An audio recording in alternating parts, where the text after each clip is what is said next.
Test, test, and we're working, so. Sweet. Sounds good. Test, test. Go ahead. Get ready to feel the power. That power. You said it, brother. That's Colin, Crandall, myself, Adam Roorda here. We are actually coming at you from my house, having a little fun with that. So it's a little different, but we're getting set up in yet another studio, just kind of trying new things out, seeing how things go. You guys are absolutely amazing for always tuning in and checking us out. And Colin is able to see the chat here in a second. Beautiful. And there we go. We got people asking what's up. Hey, Wallace Lang and Kim Lata and Hassan Terrell. And it looks like Ryan Woolridge. Welcome, welcome to all the good people there. Then we got Troy. Who's the last one? It's Terry Colson. Terry Colson. Colson Canadian. Wasn't that the good beer? No, that was Molson Canadian. But pretty close. All respect to you, Terry. And as a Canadian Channel A, I'm sure you appreciate some good Molson Canadian. Anyway, continue, Dr. Adam Roorda, or would you like me to take it away from here? Well, I just want to say this show and every episode is brought to you by Lith Token. Head on over to lithtoken.io and check out everything that's going on. A lot of cool things with NFTs and physical items, actually. Patent pending as of this last week on a true marriage of physical items and digital. So, man, you really want to get in on this. Check it out before the news starts breaking big time. Absolutely, man. We have the niftiest NFTs that you've ever seen and that you will. Well, we're not nifty. No, we are Lith Token. So don't get confused and get it backwards. That's true. It's not lifty. It's not nifty lifty. We have the most lithy token. We have the most lithy token NFTs that you will ever find, and it's amazing, man. Lithium powered, baby, right? Absolutely. Well, it's not truly lithium powered. Well, it's got something in there. It's lithium conceptualized and. Nope, not at all. It's all ESG oriented, so sustainability and ethics. Colin always gets it wrong. That was going to be my second choice, ESG oriented. No, that was like your eighth choice. That was going to be. I've never heard of it, but it's definitely sustainable, man. It's like sustainable fish, man. And when you want to eat good fresh tuna, similar concept, but it's the metaverse's version of sustainable fish, right? Nope. It's close. It's something though. No, you're way off. I'm way off on it, though. But the good thing is, Dr. Adam Roorda knows what we're talking about when it comes to that stuff, man. So you guys are in the right place. Lith Token rocks, man. You guys definitely want to know about it. As Dana White would say, if you don't know, now you know. Thank you for letting me use that, Dana. Or did he? He wouldn't mind. Anyway, there's our great MMA Power Hour symbol, courtesy of Dr. Adam Roorda. That's our logo, rather, not symbol, same thing, rather, symbol logo. Anyway, we've got an amazing show here. Dr. Adam Roorda won't be able to be on camera here. I know that disappoints a lot of you, but that'll make some of you happy. And some of the most of them are happy. They don't want to look at my face. Well, you know, they may be in between. I know you have your fan base for sure. But we'll be here, and we've got three amazing guests. Dr. Adam Roorda running the boards. It's possible if someone asks a question that he might be able to jump in and answer, but for the most part, I'm going to be flying with our three guests today. Dr. Adam Roorda running the boards, representing our team of MMA Power Hour, and we are about 2 minutes away from our first guest. Doc, any thoughts before we jump on there?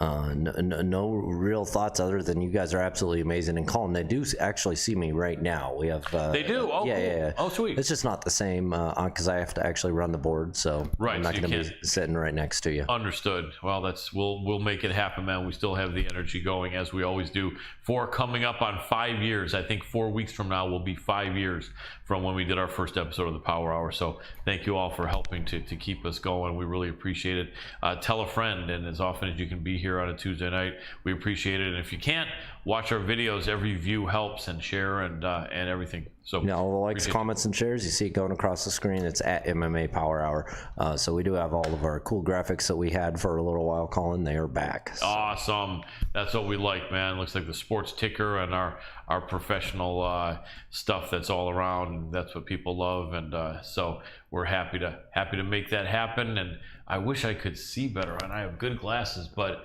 I can't. Do you want to read anything? Well, why don't we go to our... Well, I do want to answer one of the questions popping up. All right. Should I stand up so I can see? Oh, that makes it easier. There we go. That makes it much easier. Yeah, a lot of stuff about the Hannibal TV, which is awesome. If you're on our social media, head on over to the Hannibal TV on YouTube. Check them out over there. Plenty of viewers. And then AJS just said they see a cat. Yes, you do. You see Liddy Kitty. That is the first true physical NFT sitting right there, and it will be given away here shortly as a charity fundraiser. Plus, you know, it's one of the cool pieces of tech out there. Literally is the first true physical NFT, and that was done in partnership with New Jersey Teamsters. We are putting that out, so keep an eye out with token.io. It's going to be lit, man, that's for sure. Anyway, Dr. Adam Roorda, whenever you're ready to bring on our first guest. Well, the awesome thing about this, Colin, is guess what? He's already there. Well, no, we get to do our Skype dance again. Oh, that's right. The Skype dance is back after a month of it not being here. Can't wait. About 3 months almost. It was a couple months, so 2 or 3.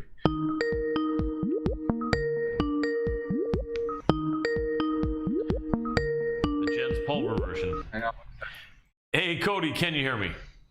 Hey, brother, you got it? Yeah, looking good here, and I think we've got video. Excellent. Let me give you a proper introduction. Ladies and gentlemen, I'm so excited to have this next guest on the show for the very first time. He is a top welterweight boxing contender under contract with PBC, coming off an amazing win. The man is being talked about everywhere. The guy's a superstar in the making. He was formerly known as the Crippler, but now known as the Warrior of Light. Please welcome Mr. Cody CROWLEY. Hey, brother. Thanks for having me on, man. I'm excited. My pleasure. You know, Cody, sorry to interrupt you, but I just realized we have the same initials. CC. So I know we had a good connection, man. We both got that CC power, which in numerology is the power of 3. So I don't know if you embrace the number 3, but number 3 and number 9 is supposed to be. 3 resonates a lot with me. Good, because that's something I've embraced for years. Well, man, I'll tell you, before we start talking, ladies and gentlemen, I got to spend some time hanging out with Cody. This is the coolest, most chill guy that is as tough a guy and as talented a guy in the world of boxing that I've ever met, man. The vibes from Cody are amazing, and we're going to talk about that. Cody, you've got such a unique story, man. Tell us how you got into boxing, and then tell us about some of your early travels and some of the interesting experiences you had, some of the people you train with, and then some of the curves that life threw you with your health and everything that almost made you quit boxing. Yeah, shoot, that's a loaded question. Definitely, a lot of them in one. I don't know where to start. I feel like I could write a book. Without a doubt. It's been an awesome journey so far. You know, I got started in boxing when I was 13 years old. Wow. You know, I was playing hockey. And in Canada. Canada. In Canada. I was playing hockey, you know, from Canada, pretty much born with hockey skates on my feet. So like everybody else, I just went to it, even though I really didn't want to do it. Mm-hmm. You know, I didn't really have the drive to do it, the determination. I was kind of a little bit, you know, no self-esteem. To say anytime I get the puck, I would shoot it away. Right. And I think my dad noticed that. And one summer he signed me up for kickboxing to stay in shape for hockey. And I went in there and instantly, you know, I just fell in love with it because I was putting in the work and I was getting the results for whatever work I put in. And it was giving me that self-confidence. You know, I was starting to lose weight. People were starting to notice me more. They were starting to treat me different. And so I was like, shoot. Let's give this a whirl. And I still remember I signed up for my very first fight, a kickboxing fight, and it was a co-ed, karate and kickboxing, I believe. Interesting. Co-ed 13-14, and that bell rang and there was a girl across the ring. Oh my goodness.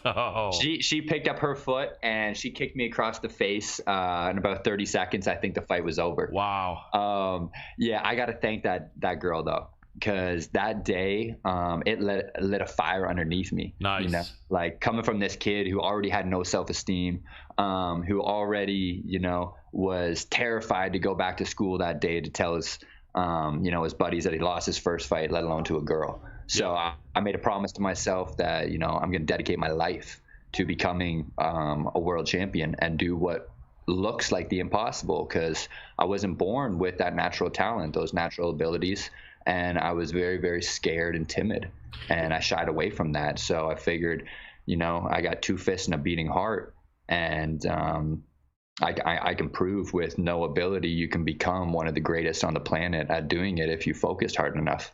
Absolutely. So, and I think you found that the team aspect didn't suit you, whereas the individual athlete right away you kind of felt was up your alley, didn't you?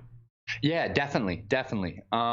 You know, I was putting in work when I started boxing, and I seen the results I was getting. That just lit this fire underneath me to go and get more. It made me more hungry.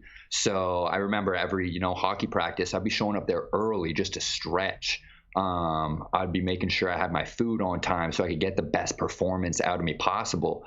And I'd have guys showing up, you know, 5-10 minutes late, not giving it 100% effort, end up losing games, losing championships because the whole team wasn't in sync. Right. And that's when I just found out, you know, I got this different type of willpower and desire and fire inside of me that I don't think many other people can keep up with.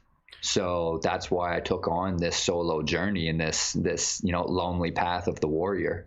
Absolutely, because it's defeat all odds. Yeah, without a doubt, you know, which you have. And you know what, I really think like some people are more suited to a team effort, because even though you end up being maybe frustrated with your team that's maybe not as good as you are, or that's maybe not making as much of an effort, you also have some other people to blame when you fail. So I think it's kind of like an either or for most people. Some people gravitate to the team, and I think the people that gravitate toward the original sports, like the individual sport, like yourself, I think are really a special type of person, because even though you don't have anyone to blame or frustrate you when things are going wrong, you also have, you know, don't have anyone to hold responsible if you lose or if things go really badly. So it's like you said, it's a little bit of a lonely warrior type of position, but I think some unique people like yourself really embrace that.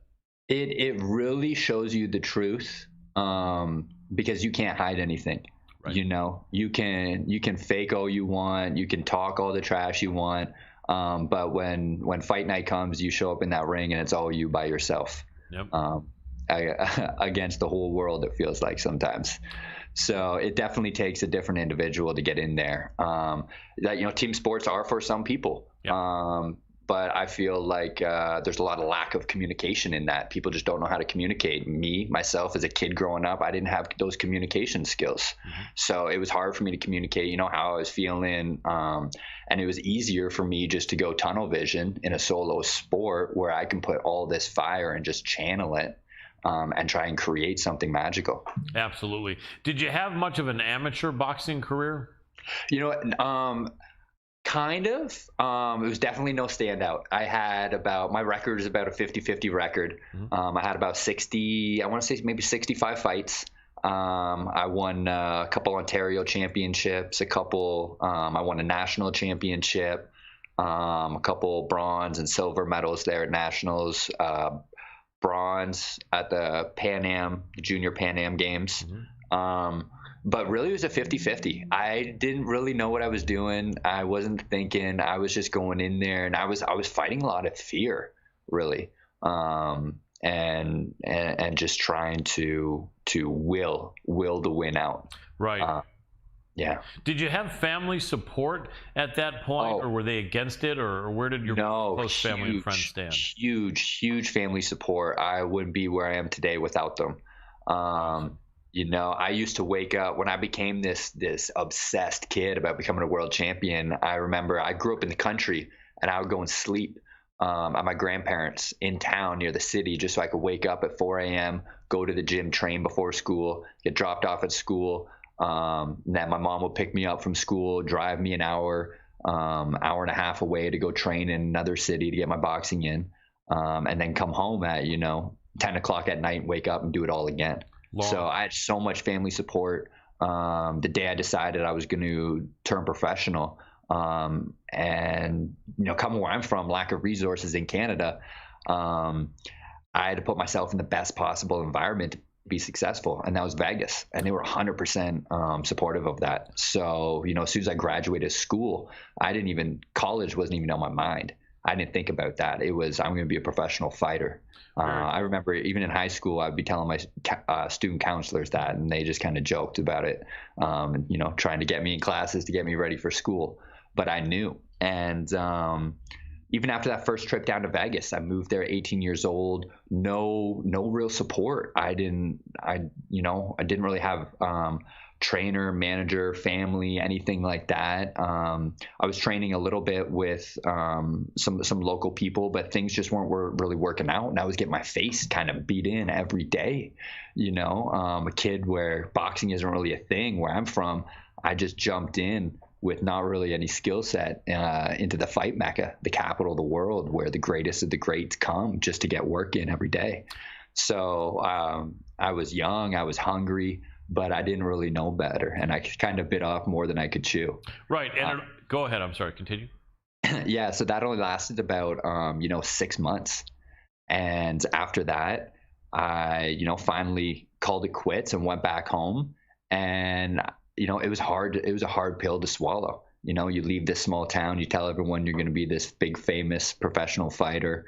You're going to outwork everybody, all this stuff. And then you fall flat on your face and you come home, so that's when I kind of went through a rough spell. I started, going out and partying and drinking and going down a bad road that just didn't really lead anywhere, for about, a year and a half. Okay. And that brought you to what age? About 22 or 23 at that point? That brought me to about 20. Okay.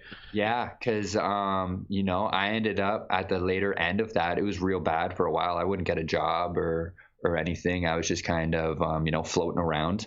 I knew I would be, still a fighter, still a world champion, but there was just something I was going through, something I was fighting.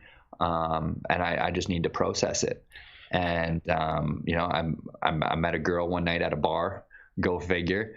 And, a couple weeks later, she's like, what are you doing with your life? You're not doing anything. Do you work? You got a job? Like, you used to be a fighter. If you still want to pursue that, I'll help you. I'll support you. Nice. And I made that commitment right there. I'm going to dedicate 10 years from 21 to 31. I'm going to book a one-way ticket, and I'm not going to do nothing but eat, sleep, breathe boxing. Nice. And I did that. I left family, friends. I've missed, good friends' funerals, birthdays, you name it. I've missed everything just to be here and place myself in a position where opportunities would knock, and that's what led into, me getting signed with Top Rank as an amateur right away, signing a 5-year contract, allowing me to be here in the States, to then being recognized by world champions and literally fighting my way in the gyms through dog fights, getting respect from world champions, and then eventually being hired and going all around the world to help get them ready for world title fights. Absolutely. Sorry about that. I wanted to touch on that, but continue your thought. Yeah. So, and then that kind of, I was getting a lot of recognition for that, and then I realized, shoot, I want to do this on my own. I learned a lot from Floyd, and I was watching, seeing what he was doing with business and stuff, and I knew I had great support system back home in Canada. So I started, promoting fights back home, being a promoter and a fighter, a businessman. Me and my boxing coach, business partner, Ibn Kaysen, my best friend, we went to work together, and we did some pretty amazing things. We brought boxing back to life where it never was in Canada. Nice. Was that really in Toronto? Just outside of Toronto, yeah.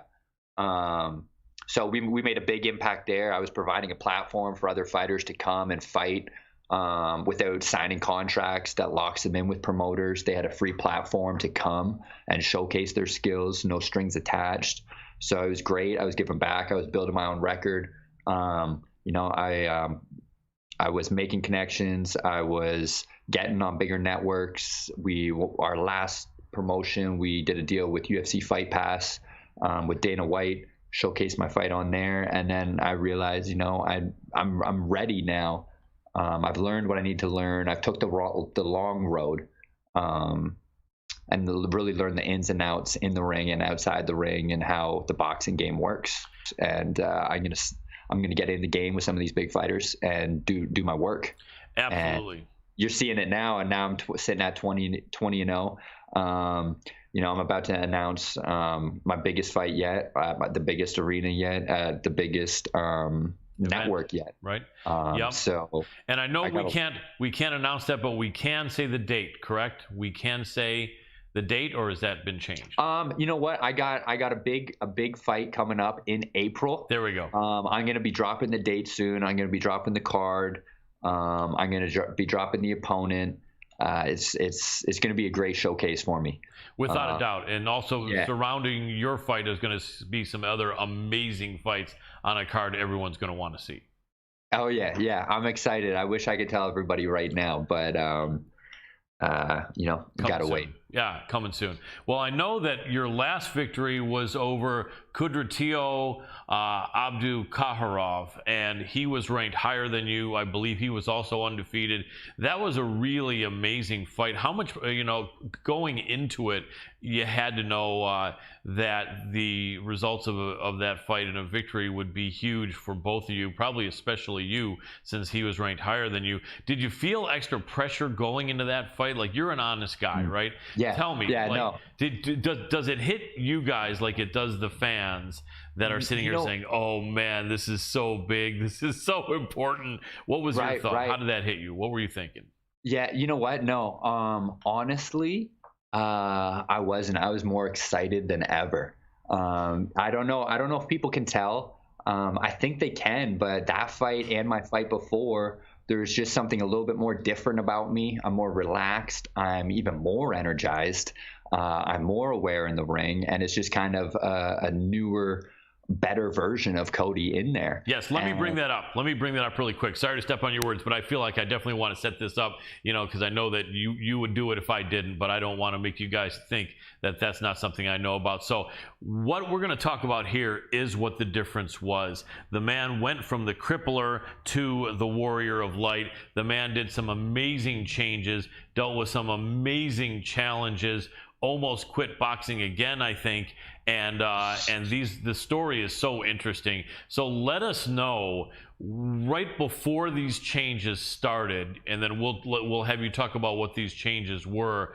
But let us know, even though you had a winning record, your health was poor, your mindset was poor, and it was to the point that you were getting really physically ill. Tell us about what exactly was happening there, and then the amazing projects that you jumped into along with one of your coaches, Lynn Fisher, and just the amazing change and transformation of Cody Crowley. Yeah, so it's been an interesting ride, brother. It's been pretty hard to describe. But I'm so grateful for it. I'm so grateful for the whole journey I've been through and all the illness I've had to overcome, because I wouldn't be who I am today without it. And, you know, doing the hard road that I went, as a kid, not having any of that ability and none of that self-belief, and I didn't really have the teachings or the resources, so all I could rely on was just this hard work ethic. Right. And I fine-tuned that tool to the point where, you know, I was training 4 or 5 hours a day, 6 days a week for a decade straight, and I was consuming nonstop amounts of caffeine, a whole bunch of health and wellness products that are supposed to be healthy for the body. You know, I was eating, you know, chicken and rice 6 times a day. I had shredded abs, but something happened when I was like around 23, 24, where my body just started talking back to me, and I started not being able to get out of bed. I started having all kinds of stomach problems, bowel problems, all sorts of anxiety, depression. I would have these flare-ups where, you know, I'd wake up on fight week being able to run 10 miles like it's nothing on Monday. My coach having to hold me back, telling me not to train so hard. And then, you know, waking up on Thursday or Friday on weigh-in day and have a flare-up from autoimmune and me not be able to move my body. Wow. You know, that last fight with Dana White, I still remember My mom came into the room to hug me, kiss me, wish me good luck. And I'm crying because I can hardly stand up. Oh man! And I got to go in the ring, and the pressure of going in the ring to perform. You know, I got all these fans and all the family, all my support system. It felt like the weight of the world on my shoulders. And I promised myself I wouldn't fight again until something changed. You know, I spent probably $20,000-$30,000 my own money with doctors trying to test, and they couldn't really figure anything out. Finally, when I got diagnosed with the fatty liver disease and had something physical, tangible to work with, I was like, you know what, I'm going to do this myself. I'm going to look into what created all this. And that was all these artificial colors and sweeteners, and caffeine overloads, and the binge eating after fights, and just jam packing the liver full of the donuts and the ice cream and all sorts of that, and then the burnout, and it was just, that's what killed me basically. So I started cleaning out the nutrition first, and I started feeling great, and then I started getting into meditation and breath work, and I've really started to look back and see who I was as a person, you know, why I was doing what I was doing, why I got into fighting, why I pushed myself so far, why I would out-train anybody, the reasoning behind it, you know, wanting to be accepted, wanting to prove a point. And, you know, that's when I came across my life force coach, Lynn, and his partner, Craig, within Harmony. And they came out with some great holistic healing methods that I started incorporating too, which really started expanding my awareness and the healing on my body.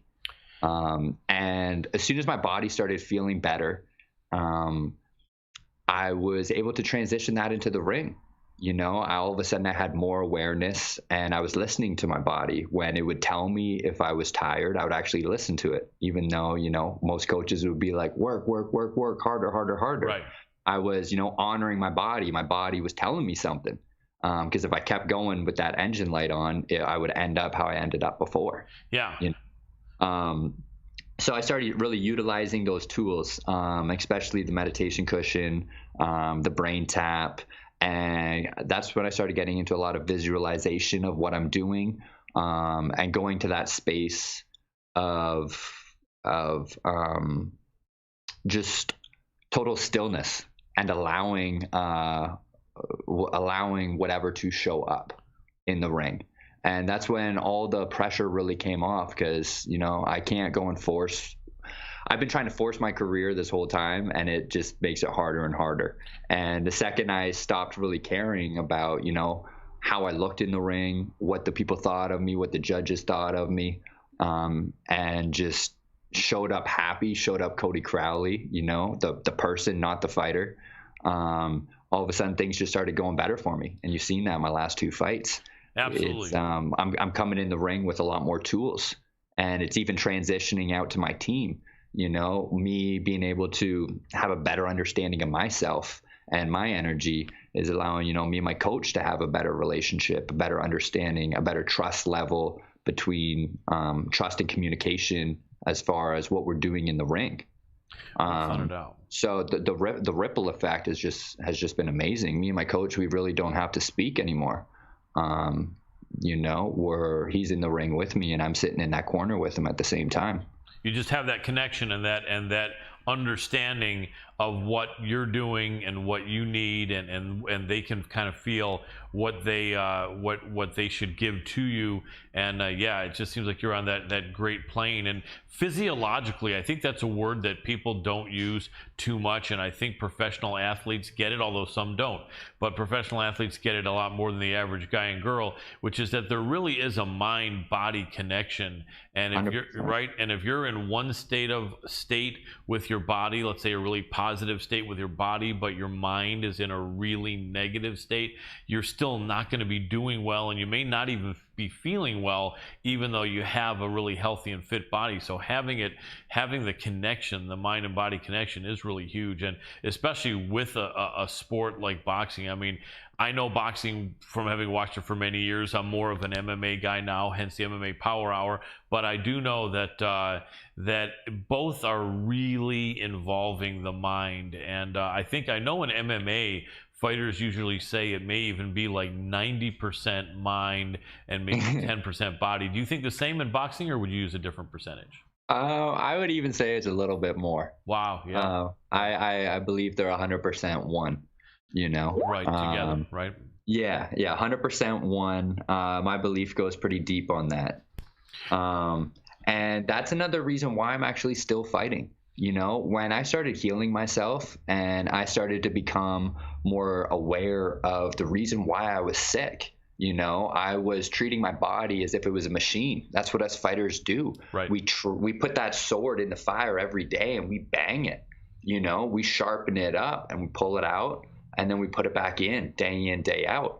And I started seeing that the human body is an organism. It's not a machine, right? You know? So it requires proper rest. It requires to be in harmony. And it's a self-sufficient machine. It will heal properly if it's in the right environment. You know, you grew your own arm, you grew your own body. You know, if you get a paper cut right now on your finger, what's going to happen? You wake up tomorrow and it's slightly healed. Right. So the body only starts creating disease when it's out of harmony. You know, when it's in dis-ease, creates disease. Yeah. So when I really started getting into that and seeing all these other fighters, what they're going through, and just like me, fighters in their 20s that are taxing out, that are gassing out, that are having health issues that they really can't put their fingers on. They're just burning out, right? Yeah, they're just burning out.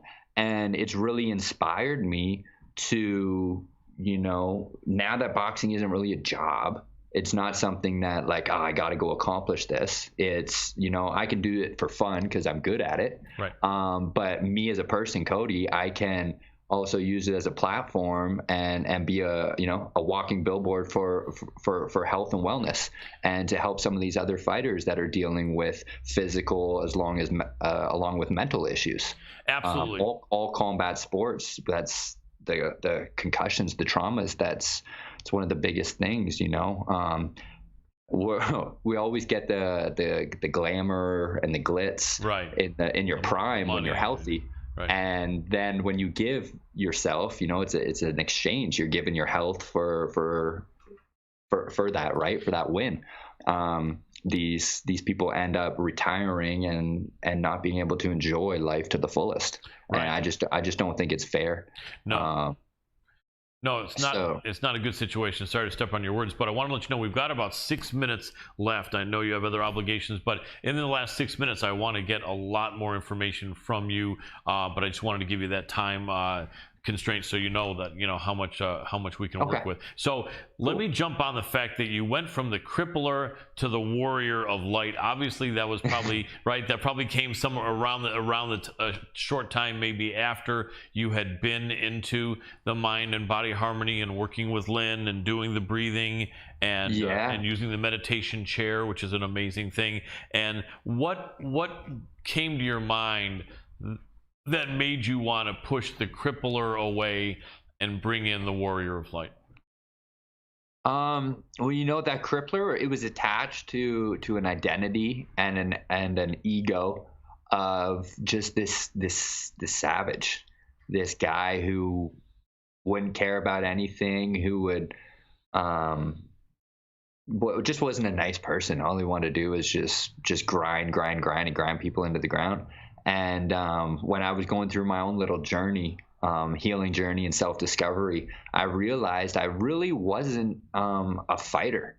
That was just something I was doing to kind of like hurt myself, to kind of dull the pain or something. You know, dull the internal pain that stemmed from childhood and different traumas that happened throughout life. And that was what I used at the time. That was the only vehicle I had to channel that type of energy. So when I went through my change and I started seeing myself differently, when I would go back into the boxing gym, it was very triggering, because, you know, all those old memories of who I am and what I would do to my body, they would come right back, and they would kind of haunt me. And that's when I really was honest with myself, and you're like, you know what, I'm not a fighter, I'm a lover. Boxing's just something I do for fun, and it's a tool that I've sharpened, and an ability that I've learned to harness my focus and awareness, to be able to go in the ring and outskill and outwork any opponent in front of me. But at the end of the day, I'm human too. I like that. And so, as the warrior of light, that would imply that when you go in the ring, no longer are you really wanting to hurt someone badly, or just like a killer be killed. You know, thought your fighting skill is still amazing in your style, and you know you have to be tenacious, and you got to be good, and you know you need to keep winning to keep your career and to keep, you know. But can you go into such a tough sport as boxing? And I know we've got only about 3 minutes left. Can you go into it and still have love in your heart for your opponent, and still be willing to go out with them for a drink afterward, no matter what? Can you do that, or is that tough sometimes? I think a lot of people can't do it, because they're having a battle with themselves. You see people at the weigh-ins all the time talking trash, smacking, pushing each other, trying to intimidate each other, trying to cause that fear. My mindset now, I'm like, you know, we show up at weigh-ins, I'm like, thank you for showing up. I hope you get the greatest and best sleep of your life tomorrow, because I want the greatest possible version of yourself to show up tomorrow. Because if you don't, I'm not going to be able to pull out the best version of myself. Right. I want to be put in positions where I don't possibly think I can even get out of, and that I've never even trained for. That's what we're doing in there. We're drawing, we're creating art, we're painting a picture, and each of us in there are learning. You have two warriors in there at battle, learning about themselves, learning about how they feel when they can't move their legs or they can't move their arms, and they have another person in front of them trying to hurt them. You know, where are you going to go to? What are you going to do? What kind of tools are you going to pull out of your toolbox to get you out of those situations? So it becomes a game of chess, a game of intelligence, and you get to actually go and teach your opponent something. They walk out of that ring learning way more about themselves than when they went in there. And that's what I try to do with every single one of my opponents, is to take them into deepest waters that they've never been in before, because that's just what I survive in environments that usually destroy most people. That's just what I train to do. Right. So I'm pretty sure every fighter that I've been in the ring with, you could have an interview with them now, and they can tell you that, you know, that's some of the deepest waters they've ever tread, and that's the closest they've been to drowning. I bet. Yep, absolutely true. But you're there with love in your heart in a boxing match at a high 100%. level, which is amazing. In the last 1 minute we have you, man, let us know where people can support you, if you're available for coaching now, what your team name is, or if people want to seek out the meditation chair or Lynn or whatever you want. But we only have about a minute, so let us know, though, all that good stuff, man, 'cause it's amazing. I'm a believer, and love to have you throw that out there. Yeah, you know what? Guys can pretty much follow all my stuff on social media, CODY CROWLEY Boxing. Super simple. And as far as the team and teaching, you know, get in with the cushion. Start with something simple that kind of teaches you how to heal and how to look at yourself. Go over to In Harmony. You know, contact me, contact Craig, contact Lynn. And we can get you set up with a device, a tool that will definitely help you on your journey, on your recovery, in all areas of life. Absolutely. There's IamInHarmony.com, I believe, is one of the best places to find that. It's amazing, man. Your team is amazing. I can't wait to see you fight on the 20th, man. You have the best attitude of a professional athlete that I've met in person that I've probably ever seen, man. And so I'm with you, man. I support you 100%. When you have a chance, man, after the next fight or whatever, I'd love to have you back and talk more about it, so we can let people know even more about, you know, what your thoughts are and how you could possibly help be a role model for other fighters. Definitely. I appreciate it, brother. Thanks for having me on. My pleasure. Yeah, after my fight, let's talk about the win. Let's break it down and go deeper. Absolutely. Look forward to it, and all success in the world to you, brother. I know you have it in you. Keep up the great work. Cody Crowley, professional welterweight contender with PBC. Big fight coming up in April. Thanks so much again, brother. Really appreciate you. Thanks, brother. Take care. Have a good night. You too. Peace. All right, Dr. Adam Roorda, really good guy. Cody Crowley, amazing fighter. So many rounds he trained with Floyd and other people. A lot of the top fighters were bringing him in there as a young guy, not to really help promote his career, but for him to help their career as a sparring partner. And fortunately, with his determination and tenacity, he didn't get lost in that. He said, if these top guys are bringing me in and I'm holding my own, I got a career. I can be a contender. And, you know, a lot of guys just don't do that, and they get kind of lost in the shuffle. And so I'd like to see that a guy that was essentially brought in to be a sparring partner said, no, if I'm holding my own this good, consider me a contender. I'm looking for fights. I'm looking for representation. And he got it. And he's top 10 in most of the ratings, in most of the rankings. I think I even saw as high as number 6. This next fight is going to be a big deal, a huge deal for him. So everybody tune in, watch it. If he wins, he's probably got a title fight coming up next. Kind of surprised this next one isn't. But we do have an incoming call here, ready to go, actually. So let's just bring him in. Let's do it. Matthew Granahan, can you hear me, brother? Hey, yes, I can. Can you guys hear me? Yep, we hear you, we see you. Let me give you a proper introduction. You look great as always, brother. I hate when people close to my age come in here looking this much better than me, but if it's you, I'm okay with it. You're a good friend. Ladies and gentlemen, Matthew Granahan is an amazing dude. The guy's been an MMA fighter, a pro wrestler. He wrestled back in the day, collegiate wrestling. He's been a commentator, an analyst. He wrote the book Rough and Tumble with Eric Paulson, the Viking, with the an introduction by Gene LaBelle. If there is something to know about combat sports and pro wrestling, this man here knows about it. Mr. Matthew, King of Connecticut, aka the King Granahan. Welcome back. Great to see you, brother. Hey, thank you, Colin. Am I coming in loud and clear? You are. You're looking good, man. I know you're frequently in different places. I know you're originally from Connecticut, but spend your time there in South Carolina, as you call South Kakalaki. But you get around. Sometimes you're in Florida. Sometimes you're in Las Vegas, and sometimes you're in North Carolina. Is it a secret, or where are you now? You in a home base in South Carolina or somewhere else? No, I'm actually traveling right now, and I'm in the beautiful city of Savannah, Georgia. Nice. Beautiful, beautiful state, Georgia. It's awesome. So a lot of stuff going on, man. What is kind of most interesting, other than the addition and video update to the Rough and Tumble book that you did with Eric Paulson? In fact, before we get on to the other stuff, that book was written by you and Eric with an intro by Gene LaBelle and a lot of amazing contributors about 11-12 years ago. But you guys did like a video update, or was it a written update? Tell us what the update to that Rough and Tumble book was, and where we can find that. Sure, Colin.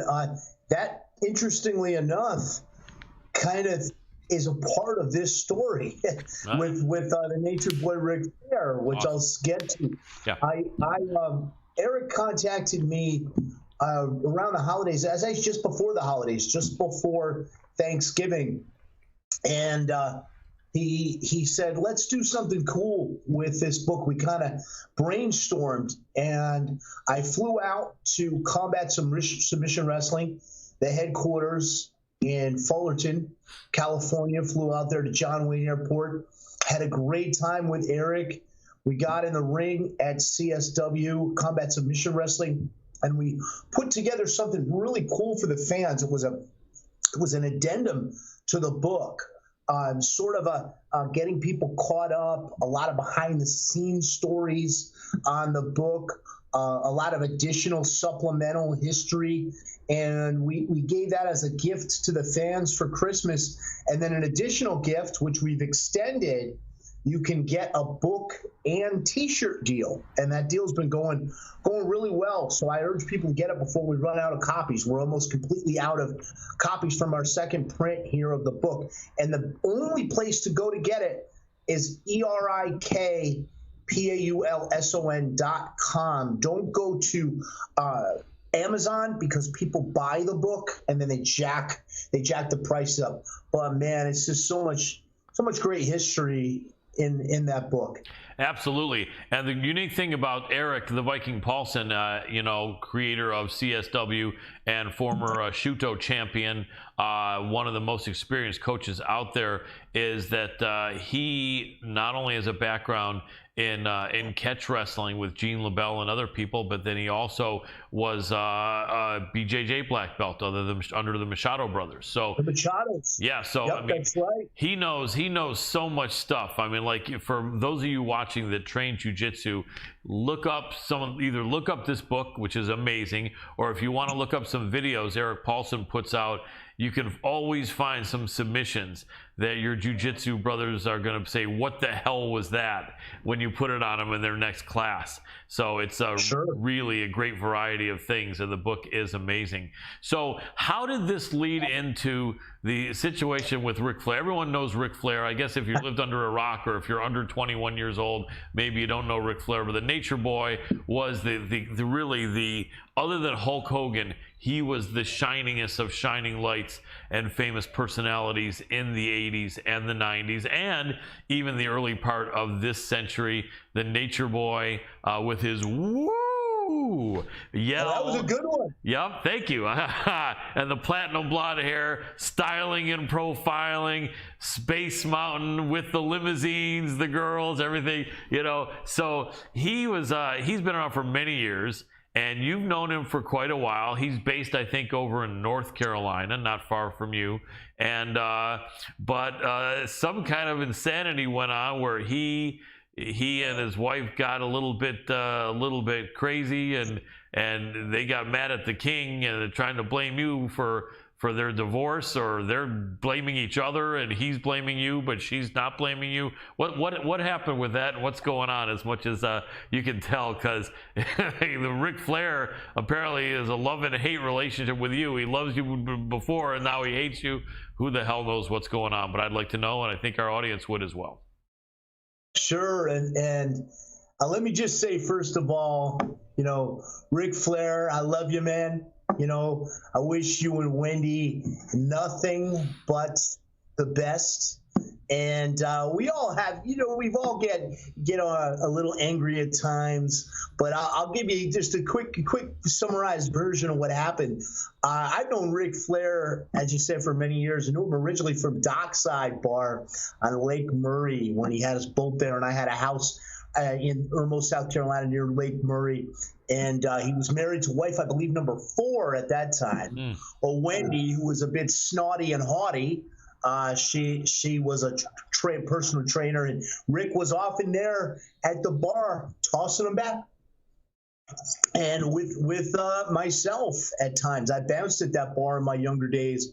And over the years, Lake Lanier, we had a great time. I brought beautiful Gloria Saldana, not to be confused with my gorgeous Venezuelan goddess Cody Determination.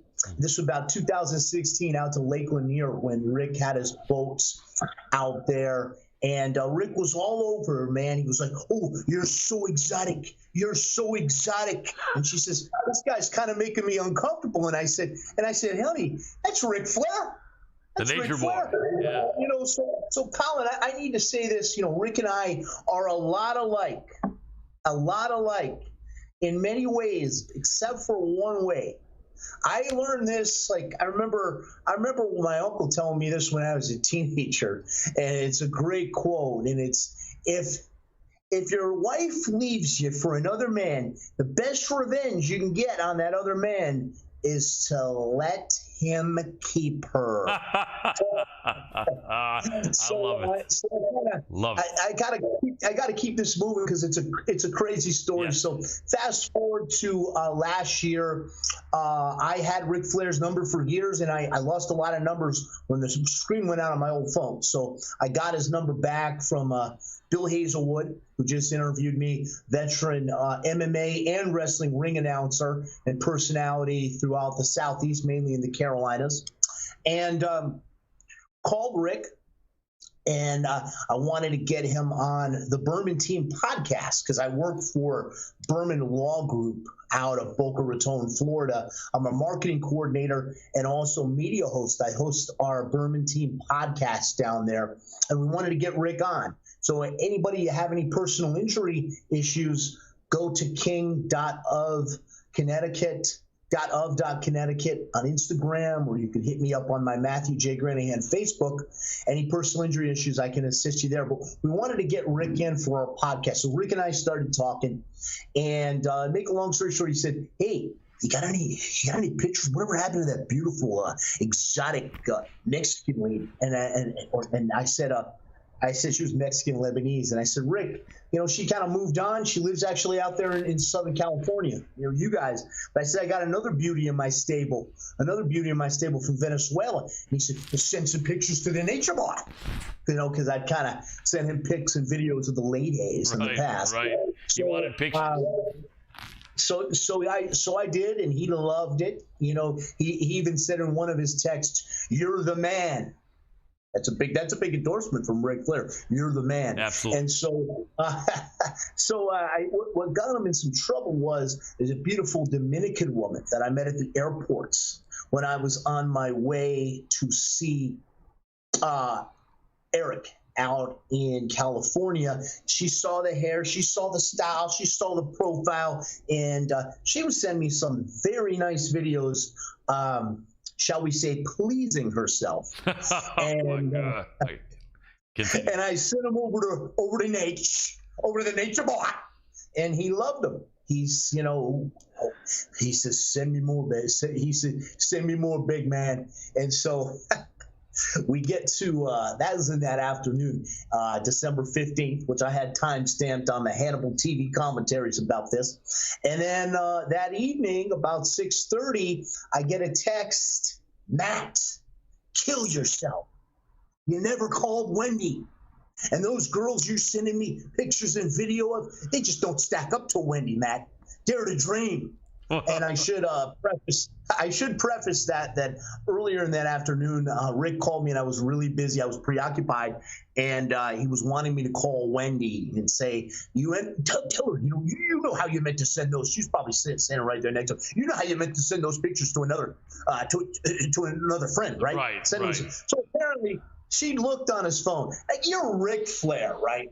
You're Ric Flair. And let's do a little role playing, Colin. Yeah. This is how King would have handled the situation. And I'll do it as Ric Flair, right? Yes. So, Colin, you're Wendy in this case. Let's do a little role playing. You're Wendy in this case, and you see the picture. What do you say? You see the videos, the sauciness. Oh, man. I guess if I'm Wendy and I see the video, what the fuck is this? Rick, what the fuck is this guy sending you? So, hey, honey, Wendy. That's video number 5 I got from my fans today of their women. Love it. They're all throwing their women at me because I'm the nature boy. Love it. Love it. And you know, Wendy, every morning when you wake up, you ought to hit your knees and look up to the sky and thank God you're with Ric Flair because they all want me. Woo! That would have been the way to play it off. That's how a man handles this business. That's how a man handles this business. Absolutely. He didn't do that, though, I think. No, but he and I kind of made up, and after that, and but how about him and Wendy? I guess they're all through though, right? So what happened was he and I made up. This is December 15th. We kind of made up like in a week or so. We said some funny stuff. Rick sent a picture of himself, and then he videoed a girl's butt he was with that was shaking her butt and sticking her tongue out for me to show me that he still got it. And he messaged me, said, I'm still the man. And so, we kind of got over that. And then it hit the news that he and Wendy had needed time apart and were parting ways. And now I don't get involved in anybody's personal business, but Rick made it a point to put that out there. So Hannibal and I decided to have a little fun with it. And we did the first video where we showed the story that I just told you, how it unfolded. And then didn't think much of it. And then, ironically, later that day, the day before, I decided to send a message to Wendy because she's single and ready to mingle. I spend a lot of time in Florida now, and I was in the Daytona area. She was in Rosemary Beach. And I just sent her a picture, a little selfie in the pool, looking as only I can look. And she sent me back a message. Oh, she says, and after seeing you, I need to get out in the sun. I need to get a better tan. We're flirting back and forth, you know, and I was going to go for mimosas with her that Sunday. Well, later that afternoon, I get a message from Rick, and you got to follow this.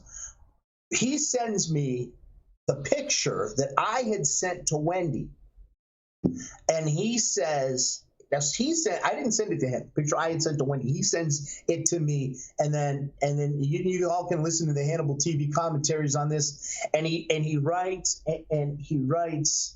why didn't you send a picture of your little prick? And he says, I'm going to find out where you live now, Matt. And he says there will be consequences. Oh my goodness. So I decided to have some more fun with it, because I actually sent him back. I said, Rick, so relax, man. I said something to the effect of don't worry, Wendy. She's a sweet woman. She's a wonderful woman, but she's 2 cup sizes too small, and she's 40 years too old for the king. And he sent back, you know, fuck you, and that's all covered in the Hannibal commentary. Having some fun with the nature boy, and then a few days later he calls me from a private number, and he says stay out of Rosemary. Rosemary's Rosemary Beach. He's not there, and she's there, and he goes. I hear you send one more message to Wendy. There will be consequences. Oh man! I'll find out where you live.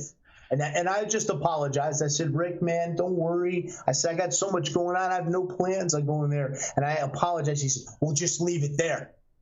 So some fun. So just been having some fun with this. Oh, yeah. With the Hannibal. I wish Rick and Wendy nothing but the best, you know. But hey, he's a personality. He's in the public eye. I'm not one of these cancel culture guys. I'm not offended that Ric Flair threatened me at all. But as a matter of fact, though, I have an offer for Rick. For any promoter that wants to pick this up, how to promoter that hit up Bill Hazelwood today about this, I will give Rick my chest. I will give Rick my body, just like Wendy wishes I'd give her my body. And I will allow him 12 chops, 12 of his famous, a dozen of his famous chops unanswered in any ring in the United States of America, so that we can put this to bed. He can get his closure. Not a match. He's 72 years old. I'll give him my chest. A dozen chops. We can call it Rick's Revenge. I love it. I love it. That could be good, man, because we have some people that believe that that he just you didn't do anything wrong. But neither did he, and he just got mad at the wrong guy. Then there's one guy here that thought that maybe you were backstabbing Rick to go after Wendy, but I don't think that was really the case. I think that, you know, you sent him pictures, and then when she contacted you, she liked your tan, and so I don't think that there's no legit anything that you were doing, I think, to mess up their marriage, was there?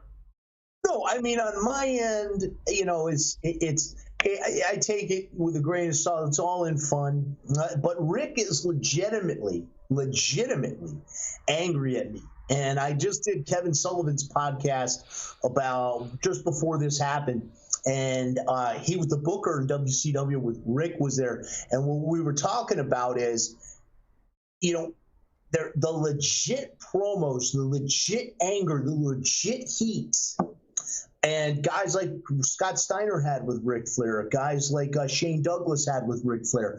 Ric Flair has that legitimate heat.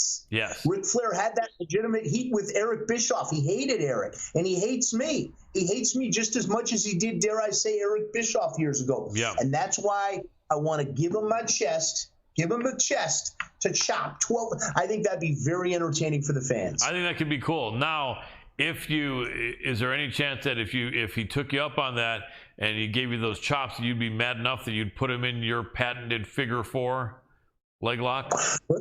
Well, I'll tell you, Rick. I stole your woman. I stole your hold. And if you still had it, I'd steal your gold. I love it. That's it. The king of Connecticut. You tell it like it is, man. I'll tell you, it's an interesting situation. We'll have to see how that plays out. But definitely Rick has to be aware that you're like the young Ric Flair compared to him right now. And he can't, what do they say? Don't hate the player, just hate the game, Or to put it another way, Colin. Yeah. Colin, to put it another way, in Ric Flair's own words, whether you like it or you don't like it, learn to live with it. I like it. Exactly. Well, I tell you, King, so much else going on. The book is amazing with Eric Paulson, everything you've got going and working with the Berman Group, and I know you're talking to some of the guys with the mobs. We have our mutual friend Larry Mazza, really amazing guy, and Gunnar Lindblom. I like those guys. I'm doing a little MMA segment for the game plan. My boy in Detroit. Really good guys. Every time I get on that show, Larry Mazza's hair is looking better than mine, and every time you get on my show, your hair is looking better than mine. I thought I had good hair. Now I'm starting to wonder. I don't know what it is. You got it. You have great hair, and you're so youthful, Colin. You're youthful, well beyond your years. Thank you. And I'll tell you, they're great guys, and I'm glad that I was able to set you up with Gunnar. Yes. And Larry, because I think you're perfect for their show regarding the fight predictions. Thank you. I appreciate that. Yeah, I know Larry does the college football handicapping. Who knew that he's been handicapping college football for like 30 years or more? And he does that. And then I come on and do the MMA roundup in UFC. So I tell you what, I know I didn't ask you about any specific UFC fights coming up, but since we have a few more minutes, maybe go about 5 more minutes. Let me ask your thoughts. The UFC is having problems with their better fighters wanting more money. I know that a lot of fans can make their own conclusions based on what they see the payout is. We don't know what some of these champions are getting as far as pay-per-view points. We really don't. Apparently that doesn't have to be released, and it never is. We also don't know if there's any locker room bonuses or this or that or whatever. But one thing we do know is that it is true that a handful of boxers are making $5 million plus. Probably a large handful, 2 large handfuls of boxers are making $5 million plus per fight, and several are making $10 million plus. We know that very few UFC fighters are making that. Jake Paul is making this money. He's arguing with Dana White in the UFC. Can the UFC keep doing what they're doing, but just randomly pay by 100% or 200%? Could they do that if they wanted to, or is there some merit, you think, that if they did that, then they wouldn't be making any profit? Well, I'll tell you what, it's a totally different world. I should let your fans know. Now, I managed fighters during the Zuffa era. Right. I managed Kamal Shalarus is a great example. And I talked on, and this is antiquated information. They're making, those fighters in UFC are making a whole lot more than they used to. Let me tell you that, Colin, a lot more. They used to have another job, okay, and they're making a lot more money than they used to. I understand that they're complaining because it's a total. I'm so ignorant about it. When Endeavor purchased the company. I go back to the days just to give kind of I did this on Gunner's show just to give you kind of an example of how it was back in the day when Kamal first came from WEC into the UFC. he was on a very low, it was, I don't recall the exact numbers. It was maybe an 8-8-12 or something in that range, 3 fights a year.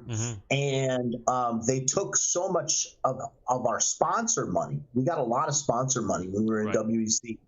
And it actually exceeded the pay what they took from the sponsor money. It's a totally different world now. The Reebok deal came in, sponsors aren't thinking. And then Venom, all my information on that, Colin, is so ignorant, antiquated. I would hate to weigh in. The only thing that I will say with the utmost confidence is that the fighters today are making astronomically more than they were when I was involved with Zuffa and the UFC. Right, and will there be a point then? So this is a question more in your wheelhouse, and I appreciate you admitting it because I know you are more of an expert in the golden era as far as being in the inside, working for Bellator and the Zuffa and like that. Will there be a time ever or in the next 10, 20 years where we will see parity between the UFC champions and boxing champions? Do you think? No. No, Colin. I don't think so at all. And I'm going to tell you why. From what I understand, and I don't have an inside track on what I understand with people that are involved in it, the current UFC got a huge chunk of money for their TV deal, for their broadcast deal, with I believe was with ESPN. Is it ESPN that airs it now with ESPN? Yeah. They got and it's no longer about the name fighter. And I think what Endeavor wants to do, and I may be wrong on this because again I'm not involved inside on it. What Endeavor wants to do is just have it be the UFC brand and not specific fighters. And I don't think that they're as concerned at all like they used to be about pay-per-view numbers. And from what I'm being told, they're not getting anywhere near the pay-per-view numbers they used to. Not a lot of people are watching it, but they don't care. They have a totally different business model. So I don't think that it's ever going to be at the level of the boxing because there is a different business model in boxing. And that makes sense. I appreciate that. We've got about 5 minutes left, Matt, give or take. But I had one guy make a comment that I shouldn't take it the wrong way, but I look like a more handsome and young Doug Benson. Now, is that bad? Because I know I feel almost like is Doug Benson someone like Danny DeVito or Ernest Borgnine or someone like that? Is that bad? I'm trying to think who that is. I'm trying to think, who is Doug Benson? I don't know who that is. I think Adam is going to try to find out. No offense, but let me see. Younger and more handsome Doug Benson. Okay, that's not so bad because that's a pretty handsome guy there. I'll take it. I'll tell you, it's a comedian. Because he's a comedian. I love it. It's funny because I was told during the salt and pepper days before the top of my hair turned gray. Right. I was told by a lot of people that I looked like Paulie Walnuts. I had the old Polly Walnuts reference, and a few ladies would ask me with the hair if I was what was the guy? They asked me if I was the guy's dad from Jersey Shore, whoever the heck that guy was. I can't remember. A DJ Paulie or whatever from Jersey Shore with the hairstyle and the other one that a lot of my friends, my Cosa Nostra friends, have always told me because of the hair and the dark features that I should have played John Gotti instead of John Travolta because Travolta looks nothing like Gotti. I agree. You would have been amazing, man. Do you know, once in a while, some people still are walking down the street don't know who John Gotti is. In fact, I will bet you, I think more men are familiar with him. A lot of women don't, believe it or not, seem like they don't know who John Gotti is. But, I'm sure he had enough of his girlfriends and wives, so he didn't care about that. And I'll tell you, Colin, ironically, if Gotti had done it the right way, nobody would have known who he was, and he would have sailed off into the sunset with millions, which is what you're supposed to do in that life instead of want to be the big star. Exactly. Yep. Instead, he was a Teflon Don, because I know that we're trying to see if one of his grandsons will fight Bullet Bob Carson. I would still love to see that happen. Bullet Bob. What? Phil Baroni, I did the press conference with John Elite in Jersey, and Bob covered that. Actually, we're trying to get him to fight Phil Baroni because Phil was involved with John Elite and with the Gambino family, and we won't get too much into that because Phil is down in Mexico now, and I'm supposed to go down there the end of March, the end of next month. Got the passport, and I'm going to be going down there and spending a week with the NYBA, with the New York Badass. Who knows what kind of trouble we're going to get into down there. That's it. But one thing I know you can say is you're never full of baloney when you're hanging out with Phil Baroni. So that's right. You got that going. Matthew Granahan. Right. Hopefully we don't end up in a Mexican prison down there. I hope not. I hoop I don't get a call from you that says this is a collect call from a Mexican prison. I would be like, Matthew, you didn't. You didn't. But yeah, stay safe over there, Matthew. I know you will. Really appreciate you coming on. Where can people follow you on social media to stay up with what you're doing? Matthew J. Granahan on Facebook. I'm old school. I'm a Facebooker. I've got the 5,000 friend limit, but they can follow me. And then king.of.Connecticut spelled out. And they have to request to follow me because I keep that Instagram private. And I know you got a busy show, so I just want to tell your guests, they may not have heard this joke.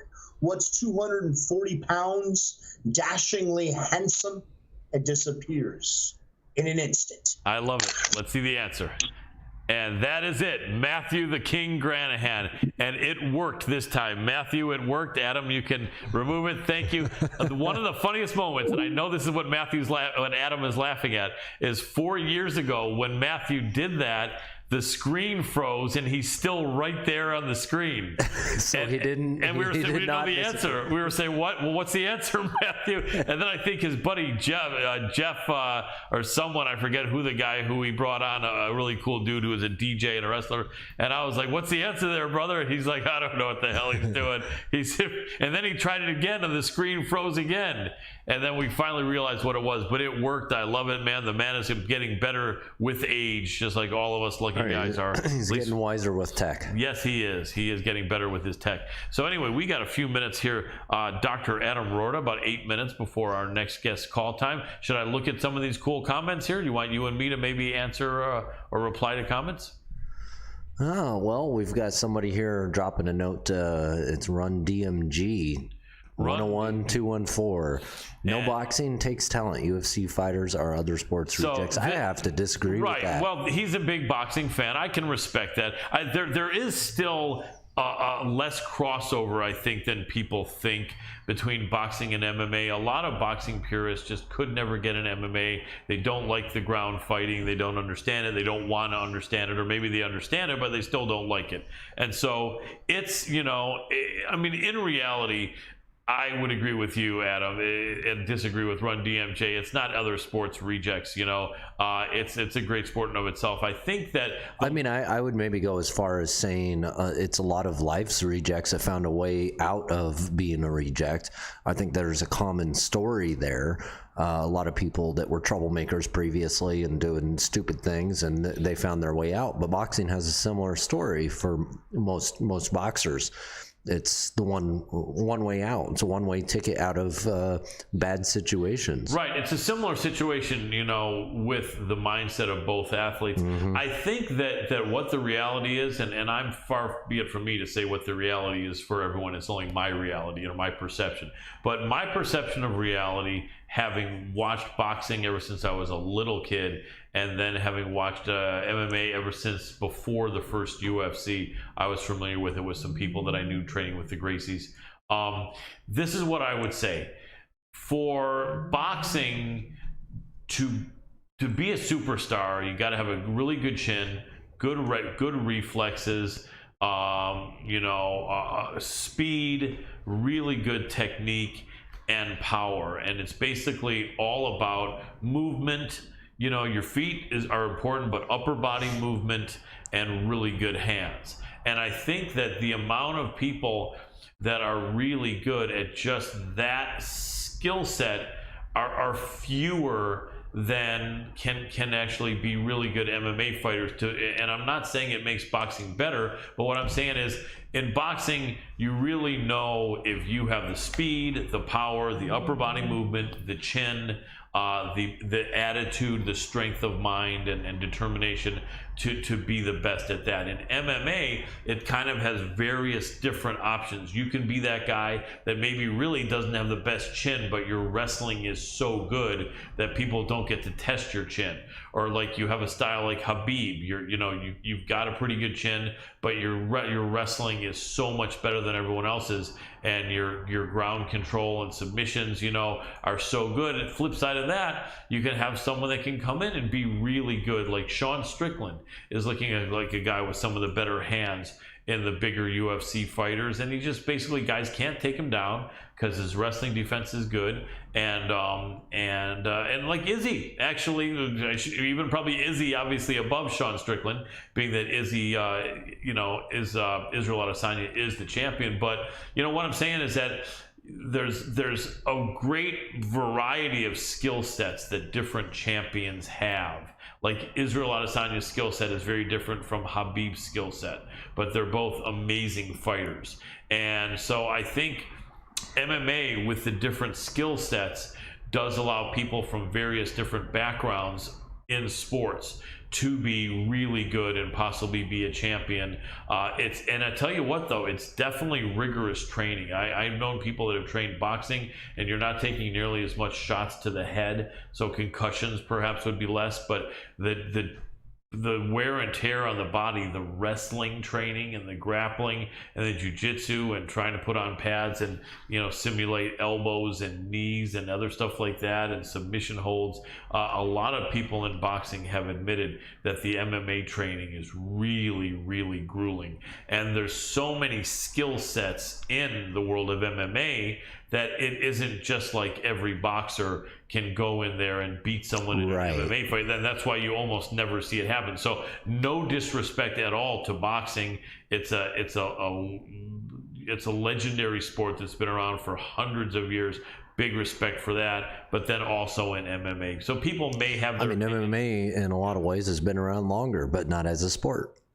Yeah, so he's mentioning Colby Covington as a clout chaser. This guy, Dave, that very well could be. Colby Covington's a unique dude, very polarizing. And now that's not the first guess. We're not talking Cody Crowley, but Colby Covington is a unique, crazy guy in the world of MMA. Let's see what I would say he's a beast. He's definitely a clout chaser in a lot of ways, but man, he can hold his own with most people. Yeah, without a doubt. 2 fights with Usman, he did better in the second one. And then internet ruined entertainment. Wrestling McMahon, WWE. Bobby Heenan said in a shoot interview, wrestling is done. Interesting. I did not know that. 3 Knives. The late great Bobby Heenan said in 2002, wrestling is done. And sadly enough, shortly thereafter, it's pretty much been kind of done. Dwindling. Yeah. I mean, listen, so that's why he was the brain, Bobby. The WWE franchise is making tons of money in entertainment, though. Yeah. Okay, so here's another thing. Maybe they didn't. Right. So I mean, in my opinion, it's about the money. Yeah, that's a good point. So here's what I'd like you to answer, Adam, and then we're going to get ready for a guest. Run DMG just made another statement. Any great wrestler could, and he's probably got to mean amateur wrestler, because if you mean pro wrestler, you're joking. So if he does mean amateur wrestler, like standout gold medalist or medalist in Greco or freestyle wrestling, any of them could dominate MMA? I don't think that's true. Do you, Adam? I don't think any of them, but I think a majority, it definitely can. The wrestlers at the highest level of amateur wrestling, it does give them a really good base, because the wrestling base in MMA is very important. But to say any of them could dominate MMA, and if we're talking pro wrestling, then clearly that's not the truth. Although there are some very tough guys in pro wrestling. Anyway, I think... And he's going on and talking about wrestling have the highest cable ratings. Well, I mean, cable's dying anyways. There you go, exactly. It's all going to digital. Exactly. Man. Well, Run DMG, we appreciate you, and 3 Knives, and all these other good guys here. Zena, the paid programming, we appreciate that a lot, with a great comparison to Benson, what's his name there, whatever it was. Appreciate that. Dr. Adam Roorda, whenever we're ready, why don't we do the Skype dance? All right, let's get it rolling. Run DMG did mean amateur wrestling. That's good. Skype dance. Nope. Hello, Vanessa. Hola. Hello, Vanessa. Can you hear me? Vanessa, beautiful. Okay, so I'm gonna turn my camera sideways. Are you? Let me ask my producer. Doesn't matter? He said that's fine. All right. And I don't know that you'll be able to see us. I think in this setup, it really varies from the transmission, but she won't, Adam, or she will be able to see me? No. Okay, Vanessa, so you won't be able to see me, but as long as you see yourself and you're in the square, you're good to go. And we are live. Let me give you a proper introduction as you're getting that set up. Ladies and gentlemen, so happy to have this next guest on the show. I was there in person to interview her after UFC 270, and she is amazing, coming on the scene with the most energy, flair, and charisma that I think we've seen in a long time. The woman they call the little monster, VANESSA DEMOPOLOUS. Welcome to the show, Vanessa. What's happening, everybody? All good, all good. Now, you online go also by your full name of Crystal Vanessa, although it looks like you're leaving Crystal out for the fighting career. Or what do you want to be called? Or is Crystal totally gone, or do you go by Crystal to some people? No, yeah, Crystal, like, okay, so, like, my name is Vanessa, but, like, my first name is Crystal, so, like, but, like, it gets really confusing, so, like, people just call me Vanessa, and I accept. I like that. Well, you are awesome, and that was just an amazing night, and my mind is so exhausted from running around. It was 270 or 270? It was 270 UFC, wasn't it? It was 270. It was 270. Yeah, we just had 271. Right. So. Yep. That's what I thought. Yep. And that was amazing. And that was over in Anaheim, California. Tell us where you're from, and have you ever spent much time in California, and how did you like it? Yeah, so I mean, I lived here in LA for about 3 years, but I'm from Cleveland, Ohio, and I'm currently fighting out of Phoenix, Arizona. So I've like kind of been a little bit around. Yeah, I like that. A little bit. Love the Midwest people. Both myself and my senior producer are Midwesterners. I'm from Michigan, and Adam is from Iowa, and then later Missouri. So love to hear, even though Ohio, we had a little bit of a sports rivalry, right, with Michigan and Ohio State, but Cleveland, I've always loved Cleveland, especially Detroit Lions and Cleveland Browns have had a similar sort of a fate.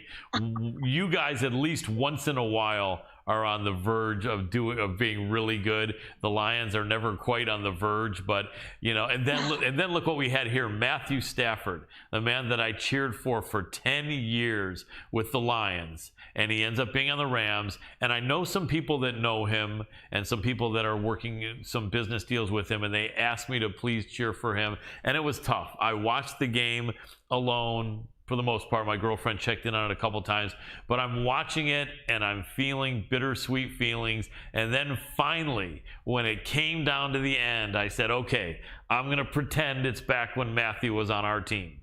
And I started cheering. I started going, come on, Matthew. Come on, Matthew. Razzle dazzle him. Come on. And he it's like he heard me. And he just started marching down to win that final game. And it was cool. Like, for a brief minute, I was like super happy. And then I realized it wasn't with my team. But he's a good dude. He was there in Detroit. People liked him because he wasn't one of these like prima donna quarterbacks. He would go in there and he would get hit. He would get smashed. And he would get back up and say, hey, I'm here playing football. Don't cry for me. Let's go and jump in another play. So he was a rugged guy. I'm sure you could understand as a fighter. He was a guy that didn't mind getting hit, and he wouldn't always just slide like some quarterbacks. So he's a stud, and he won, and you know, it's cool. I still hope my Detroit Lions get there because I was cheering for that Rams for like 8 minutes just because of him in that game. And, you know, now I'm back to my Lions. But Cleveland's tough. Were you always a Cleveland fan? Were you a fan of the Browns? Were you cheering for LeBron? What's your history with Cleveland sports? I mean, it's my born right to be a Cleveland fan, you know? So I'm a diehard. Like, it is what it is. But it's like, okay, so like I really don't watch a lot of sports, you know, so it's not one of those. But it's like, if I'm a cheer, like I'm cheering for Cleveland. Yes. Like, let's go, you know? Absolutely. I like that. Yes. We're loyal fans in the Midwest. No matter where we move, we've got our team, right? Absolutely, man. Yes. Absolutely. And those teams have built Cleveland recently too, so it's been really, really awesome to see the come up. Yeah, absolutely. So let's talk about you. You came into UFC 270. You were amazing in the weigh-in. You not only did that incredible when you took off your sweatshirt, that hair flip was super awesome. Even the ring card girls, even the ring card girls were looking impressed when you did that. You know how they stand in the back. And then you did the splits, and you're all excited and all happy. And like I told you when I talked to you in the post-fight press conference, I said, man, I hope this girl wins as much as she's hyped up and fired up, you know. And I'm sure that you wanted to win, but I don't think you felt any more pressure. I think you were just like being yourself and having a lot of fun. Or did you feel pressure because of how charismatic and how energetic you were being and what a splash you were making? Did you feel like, oh crap, I better damn well win this? No, I didn't feel pressure. And yeah, I was just totally being myself, you know? So that's like, I love the light, you know, like I love the spotlight, like give it to me, you know, like if you're shy, I got you, man. I'm here for that. But yeah, I didn't feel any added pressure. Like I felt like I belonged, Yes. you know, like, and I think I respect fighting enough that it's like there's already enough pressure, like on the fight game. Like there's enough pressure. Like you're in the UFC, everybody's really freaking talented.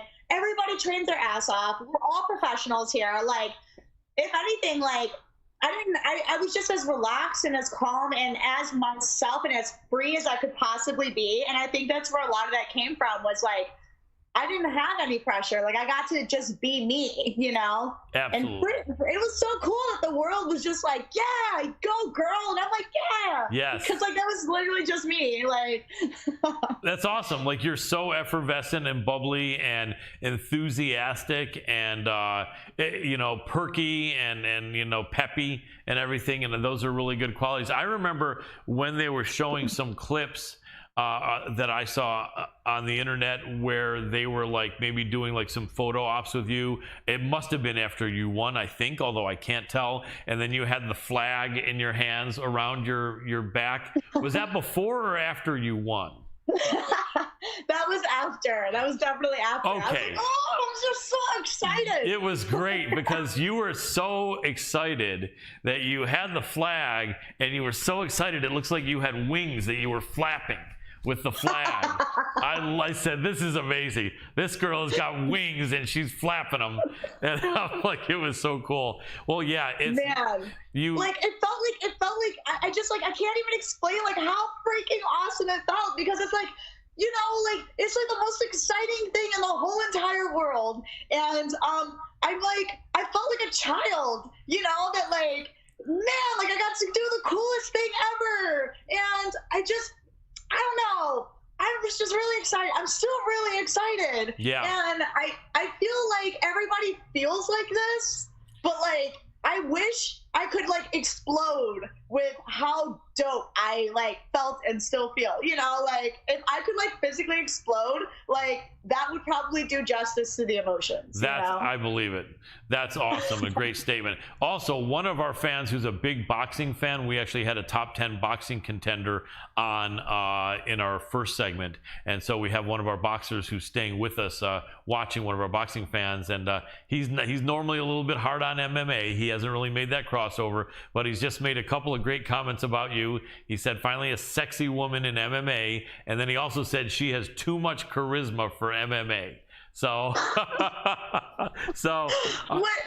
what would be the suggestion to take my charisma to? You know, like I think, well, he loves boxing. He loves boxing, so I think he'd rather see you there. But Run DMG, thank you for the credit for Vanessa. We're glad you like her. She's amazing. She's going to stay in MMA. She appreciates you, and I think we're going to have people like her that will make MMA more exciting. And speaking of which, with all this energy and charisma that you have, were there some people that you looked up to that were kind of like you, either on the men's side or the women's side of MMA? Man, so I've gotten to have so many amazing moments in my career before that fight and after that fight. And I always really like looked up to Dustin Poirier. Nice. And I like got to meet him because he came to Arizona to do the Bellator fights, right? And I just like walked up to him and I was like, hey, what's up? How are you? Like, I fought over the weekend in UFC, and he was like, oh yeah? And obviously you have to realize, like, I had like all of my makeup on. Like, I definitely had my stripper makeup on, right? Like, for sure. Right. And he was like, oh really? He's like, I watched that card. I was like, yeah, that crazy girl that jumped into Joe Rogan's arms, yes. like that was me. And you know, he just gave me so much acknowledgement, and he was like, hey, like I read a few articles on you, and like that was just so fucking cool to me, you know, that it's like I looked up to him for so many reasons. Like, I think that he's just such a skilled fighter. Yes. And, you know, like all of the things that he's accomplished and the way that he's done it, like he's a very charismatic guy as well, like all his charities and stuff. Definitely. So like, that was really fucking cool, man, to like get that praise from someone who I thought would have no idea who I was. And like, he knew exactly who I was. And like, that was so cool, man. Definitely. Yeah, dude. And I feel like I've known Anderson Silva for a long time.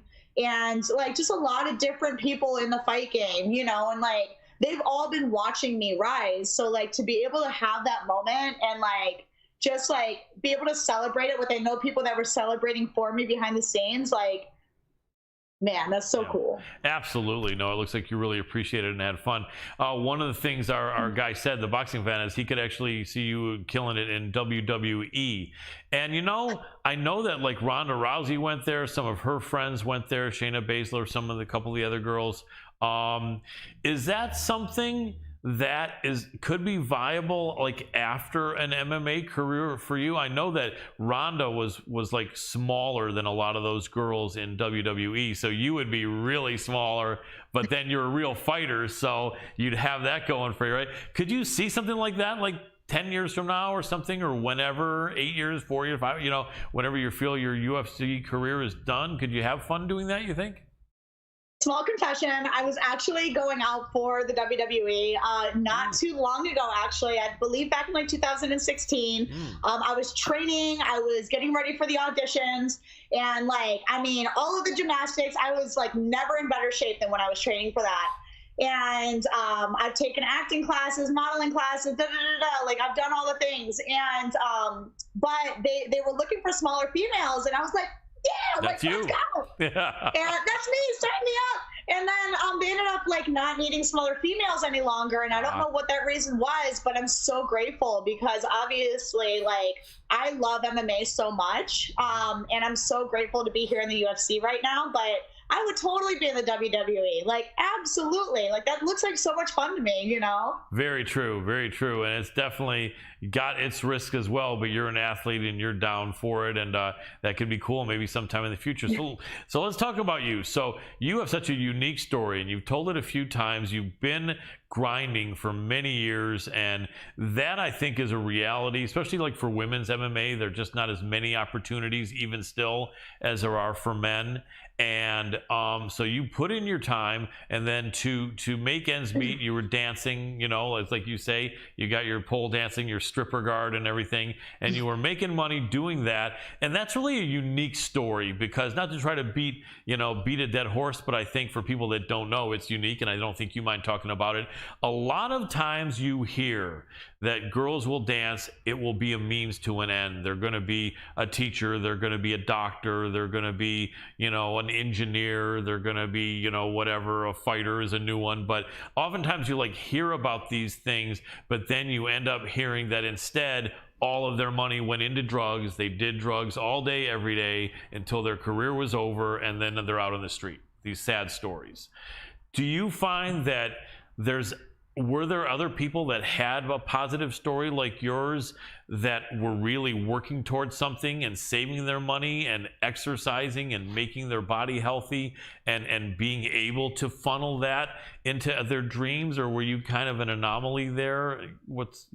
At least in your... I mean, I'm an anomaly in any single arena that you put me in, period. Yeah. You know, I made it to the UFC, one of maybe 400 people in the entire world. Right. So... I am an elitist in every single area of my life that I choose to embark on, which is why I don't do a lot of things, because I kind of am a little extreme. Right. But you know, to answer your question, yeah, there was a few girls who I had met along the way who really did actually save their money. They took care of themselves. They reinvested their money into themselves, you know, and they did something good with their lives and they got out of the industry. But that is so far and few between, unfortunately. You know, like most girls do end up to be everything that you said. And yeah, it's not the best case scenario. You know, like they end up having so much fun and you make so much money so fast and you literally get paid to party. Right. So it's kind of hard to put that lifestyle down. And I think for me, like I grew up in the industry. So my dad had like taught me how to hustle and really made sure that I had good values on the front end of my career. So like I was a sober stripper. Like I didn't drink alcohol. Like I still don't like drink. Like even when I'm celebrating, like I'm just crazy enough without it, you know. So like there's no need to for me. But I always had like fighting my priority, you know, and I didn't dance as much as I even wanted to. Like I wanted to be rolling in the cash, you know, and I made so much money that it was like, and I was so freaking tired all the time because training is not easy. And so like I'd work when I needed something to keep training. Like if you want to talk about, and any person who has like reconnected with me since I fought, like they keep digging into me the same thing where it's like, I was literally willing to do whatever it took, like whatever it took, like I would make the hardest decisions as long as fighting came first for me, you know? So yeah, dancing for me, I was like, I loved it. I was amazing at it. I'm still amazing at it. And I made so much money, but I definitely like prioritize investing in myself, whether that be my look, but mainly like my athletics, 100%. Absolutely. And you know, it's interesting because with the fact that you can't really have your hair flowing in MMA, you girls all have your hair just like tied back really tight. And it's funny because you see, you know, a girl tied back, hair tied back really tight, no makeup at all. And you guys still are young and you look good, but then it's amazing when you see just with your hair and a little bit of makeup how beautiful a lot of you girls are. And you know, not, you know, and you know, but it is really a stark contrast. Have you ever noticed that? Like, what is there a state of mind? It's got to be a little bit interesting that a girl realizes I'm going to go in there with hair tied back, no makeup. Some people aren't even going to recognize me, but I guess it's fighting. So you kind of almost, you get in that state of mind that this is kind of like the real face of being a warrior, and who gives a shit if anyone's thinking I'm looking sexy, or are you glad when you can meet some people and, you know, actually look like you normally look like right now? You know, it's a very interesting question because it's only a girl's dynamic. Guys don't worry about that shit. Right. You know, they're not walking around with makeup on a daily basis. No. And then like, oh God, someone's going to see me without my makeup on. Like, that's totally not a guy problem at all, you know? And yeah, like I said, like even like when I met Dustin Poirier, like I look so dramatically different when I have all of my makeup on. Right. And like right now, like, this is like a super light look for me where I'm wearing next to nothing. But man, like we transform, dude. Like we are shapeshifters for real. Like when it comes to us females and our makeup, you know, like, yeah, like look at the champ, you know, like Juliana, like she's freaking beautiful. Yes. And yeah, but it's definitely different when you walk in the ring, like no makeup, hair tied back, you know, like, and it's just raw, man. It's just freaking raw. It's primal. It's organic. Like there is no more basic human, like right principle. Like that is our, like we thrive to survive, you know? So like putting us in there and putting us in a position of danger, like, that's it, man. Like, and the world gets to watch us really going through those animalistic instincts. Like, it's fucking crazy, bro. Like, and it doesn't matter what you look like in there, dude. My face gets tore up usually when I fight. It's, I've been working on it, but it's like, that's a part of the game, man. Like, man, like we sign up to do something that so many people, including fighters, will never really accomplish truly. You know, to be in the type of wars that I've been in where my face is literally mangled, like most people would quit long before that happens, and especially someone who makes money off of what they look like, you know, like And you are done, it looks like, officially a while back with the dancing, the stripping, right? So there isn't any more concern about getting your face scuffed up and looking good dancing. But back when you were grinding, that must have been kind of a real issue, right? Were there times where you got a little bit cut up or chapped up and put a little extra makeup on for dance, or did that never really happen? Man, let me tell you what an expert I am at doing makeup around black eyes and stitches. Okay, Nice, like, nice. I can imagine. I'm literally the best at it. Like, absolutely. Like, I mean, like, there's like a Hollywood, and then there's like Little Monster down here. Like, Nice. Nice. You definitely knew what to do after a lot of experience, huh? For sure, for sure. How far now? The dancing is what, a year in your rear view mirror, or 2 years in your rear view mirror? Oh, no. I just quit dancing right before, during the fight camp. Wow. Yep. So like what, 5 months? 5 months or something like that. 4. No. We're talking like, oh my gosh. Okay, so it's been about a month since I fought, and I quit dancing like about a little bit over a month before I fought. Nice. So yeah, we're talking like 2 months. 2 months in my rear view. Gotcha. So you got one of the fight of the night bonuses, which was so awesome. I mean, in all honesty, as happy as you were, as sweet and cute and perky and effervescent as you were, when I heard the bonus and I saw your name there, I was like, fuck yeah. I just was like, you know, because I don't know you that well. We're not like long-term buddies, but you just seem so sweet. And you did surprise me by giving me a hug in the post-fight press conference. I got to tell you, that was so cool. Thank you. That was so cool. But so I said to myself, man, I just hope that awesome little chick gets a big bonus, and you did. And I was just thinking, man, when you heard you got that, did you like jump up in the air, or what did you do? Oh man, I fucking collapsed crying, bro. I bet. Oh my gosh, my manager Jason House called me, dude, and like as soon as he called me, bro, because like, dude, I wrote it everywhere, man. Like, I really, really wanted that, but then I saw how amazing all the fighters were on that card, and I'm just like, fuck, man, like, dude, what a cool card, but fuck. Yeah. So, and I even texted Jason too, like beforehand. I was like, bro, do you think we got it? And he's like, I don't know. He's like, there's a lot of good stuff happening. Dude, when he called me, man, I just answered the phone and I just hit the ground and I just started sobbing. Nice. Like, yeah, that is life changing right there. Yeah. That is life changing right there. So, yeah. Because all that hard work, but a lot of people don't know that when you're getting your first your first UFC fight, they're not usually dropping the cash on you like when you're a champion. So that, you had some greenbacks coming in, but to have that bonus, like all of a sudden, like, various little worries that you probably had to have about, okay, when I pay this out, I got a little bit of green left for like a month maybe, or 2 months. And all of a sudden it's like, no, I think we're probably good for several months, if not longer than that. And so that must have been an awesome feeling, and that's cool that you really appreciated that. And it's kind of like you good karma'd through your way through UFC 270. Having been in traditional martial arts as I was before, training in Brazilian Jiu-Jitsu and Muay Thai myself, I remember in Chinese style it was your chi. In Japanese style, it was your ki. In Hawaii, they would call it mana. And you were like focusing it so powerfully forward.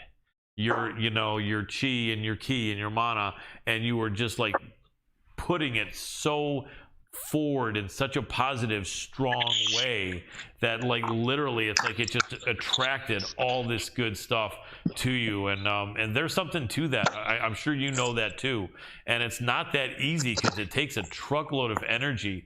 But like, yeah, what you pulled out of yourself, it was like such an example of belief and excitement and conquering fear, because in reality everyone's probably a little bit afraid of going in there and having your face smashed in and knocked unconscious and and everything like that. But like it just seems like you plugged in to everything positive. I mean, is that like can you do that every fight? I mean, can you, you know, I imagine you can, but have you always done that? Were you even able to do that in these smaller promotions when you're fighting for $1,000 or $500 or whatever? Or was this especially easier since you were fighting in the UFC? I have always given respect to the chi, you know, the mantras, mental strength, mental fortitude. And I think that's why I've been able to fight in the manner that I fight. Like, there is literally zero freaking quit in me. There is zero quit in me. And that exists in every single arena that I walk into. That's why I can be such a diversified person. You know, like, I'm an author, I'm a dancer, I'm a fighter, I'm a really awesome friend, you know, and like, I don't define myself by the things that I accomplish more so than who I am as a person.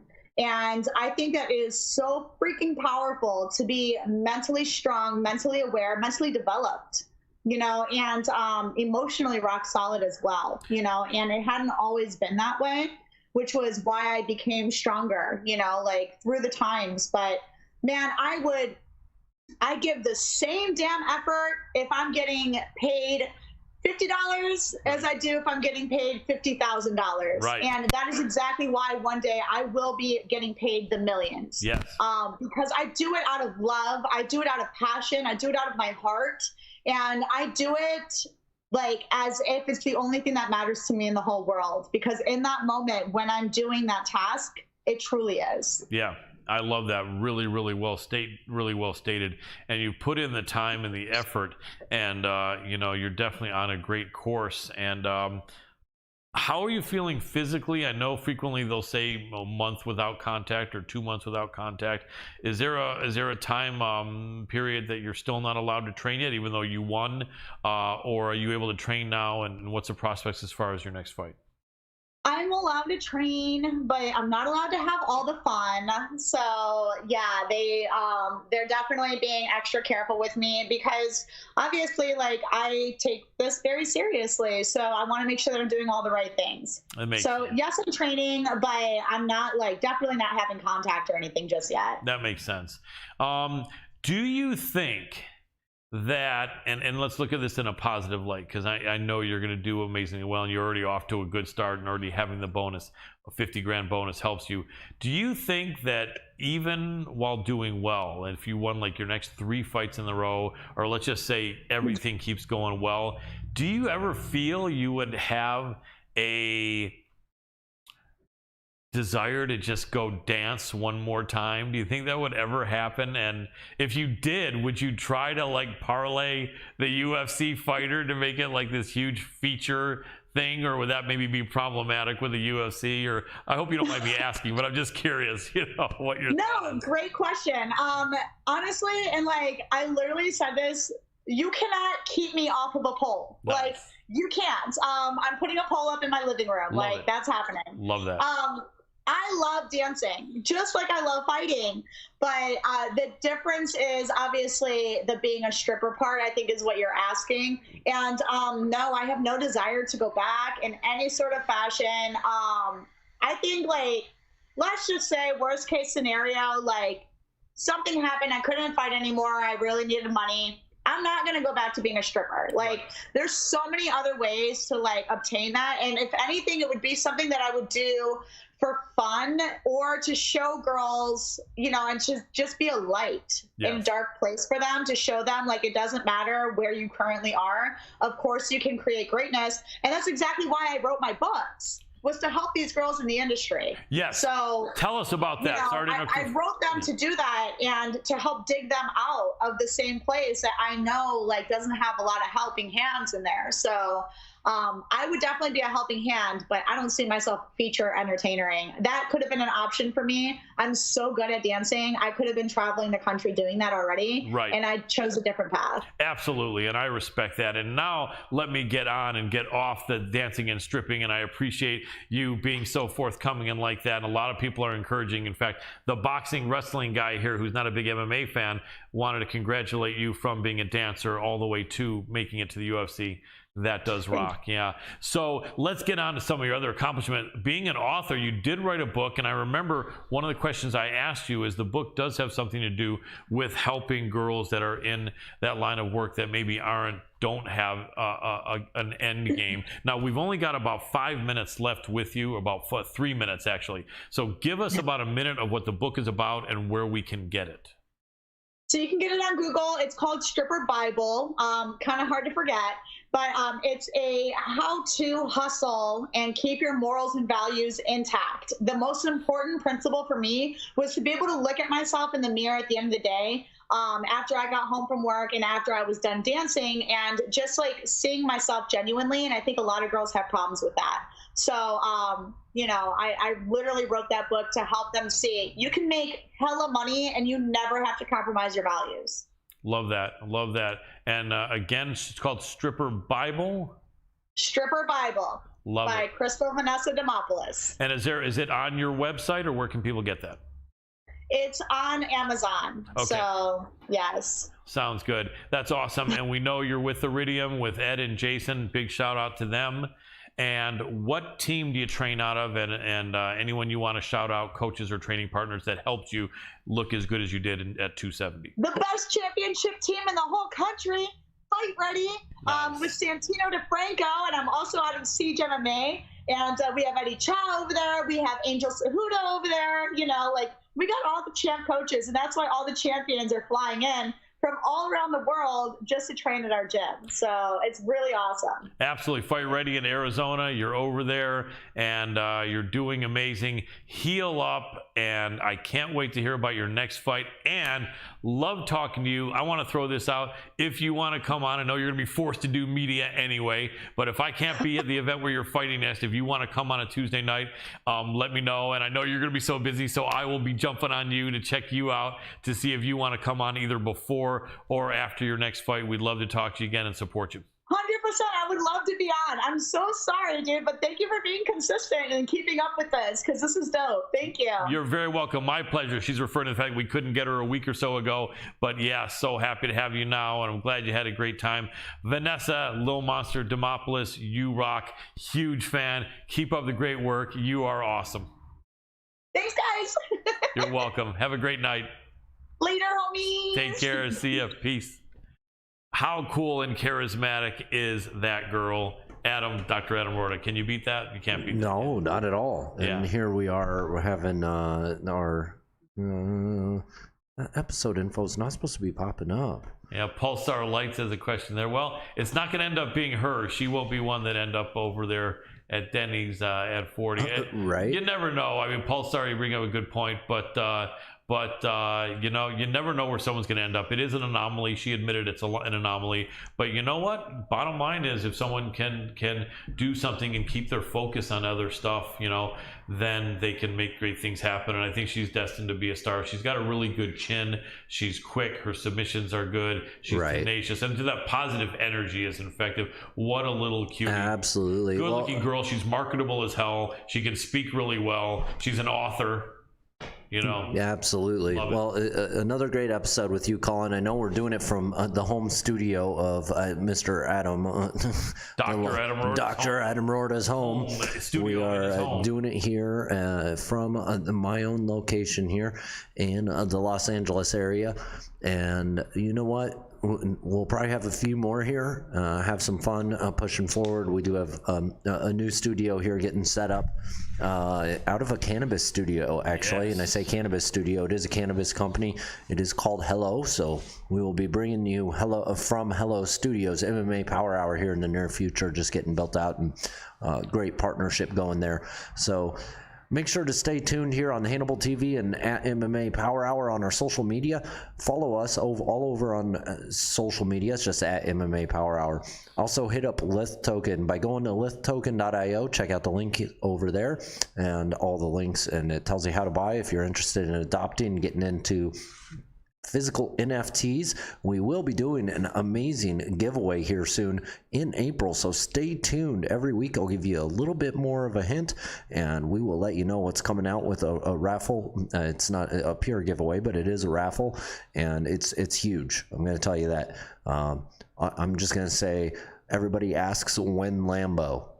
There we go. Hint number one. When Lambo. I love it. Right. When am I going to get my Lambo? But that might not be the question. But well, it may or may not be. I don't know. Hey, that might be all right. I'm just dropping hints over here. But I like it. You know what? You know what else, Colin? Huh.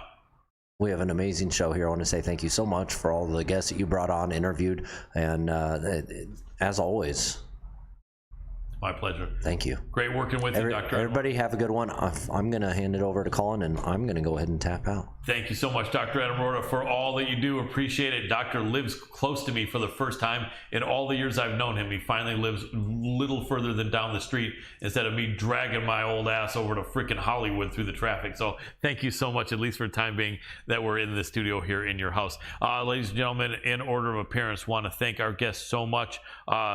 Top 10 welterweight boxer Cody Crowley, thank you so much. Matthew, the King Granahan, King in Connecticut, thank you so much. And UFC strawweight, women's strawweight contender, VANESSA, Little Monster DEMOPOLOUS, thank you so much. All you guys are awesome. At Cody, the Warrior of Light now. No more Crippler, Warrior of Light. Go ahead and let everyone know you got their back. Call people that you haven't had time to call for a while. Shoot them a text. You let people know that even though you haven't been able to be there, you still love them. They're in your heart. They're thinking about you. Parents, kids, coworkers, next door neighbors, spread the love in a positive way. Even treat yourself more kind and gentle. And basically, Doctor, you wanted me to look at a question? What was the Peter, Pulsar Lights, this was Crystal VANESSA Little Monster DEMOPOLOUS. Mostly she goes by VANESSA DEMOPOLOUS, and she's awesome. So that's the last question. Thank you for pointing that out. We want to be interactive with you guys. We will ask questions of fighters. We do need you to try to throw in a tip, though, next time, just a few dollars or whatever you can, if you want to have us ask a live question of a live guest. But we really appreciate you. And Pulsar Lights, I'll repeat it once more because you didn't get her name. VANESSA DEMOPOLOUS. I think it's DEMOPOLOUS. All right. Anyway, that's about it. Take good care of your pets and take your dog for a walk. Make sure your cat's litter box is clean. The love you will get back is unconditional. That's it. Big love to all of you for the entire team of the MMA Power Hour with Colin Crandall, and I am tapping out.